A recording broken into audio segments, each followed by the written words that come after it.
What past experience made you completely change the way you were? My wife was in the end of labor, my daughter was there, we could see her head but for some reason, things stalled a bit. My wife gave a final push, my baby daughter got out. She didn't cry, she didn't move. They quickly called in some backups, they used a suction thing, trying to clear her airways. In the meanwhile my wife passed out, she had a really bad bleeding, like a raging hemorrhage. Vitals tanked, more doctors and nurse rush in.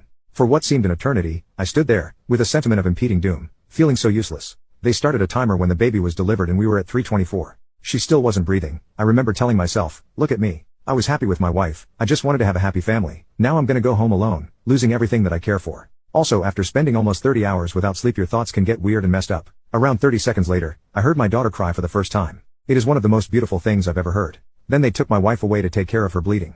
I nursed my little girl not knowing if my wife was okay. Around 30 minutes later, I hear a knock on the door. It was only the doctor. I immediately assumed the worst. I thought he was there to announce me she didn't make it. Turned out, they successfully stopped the bleeding, did a few stitches and everything was okay. She just needed a lot of rest. This was the worst and most beautiful day of my existence. To this day, I don't take anything for granted. I dropped out of college almost 10 years ago, while I was studying to become a nurse. I was young and naive. My philosophy was you can always retake a course next semester, but you can't relive parties. While on paternity leave, I quit my marketing job, took some classes and finished my degree in nursing. I've been working as a nurse for the past 2 years and I love it. I have absolutely no regrets.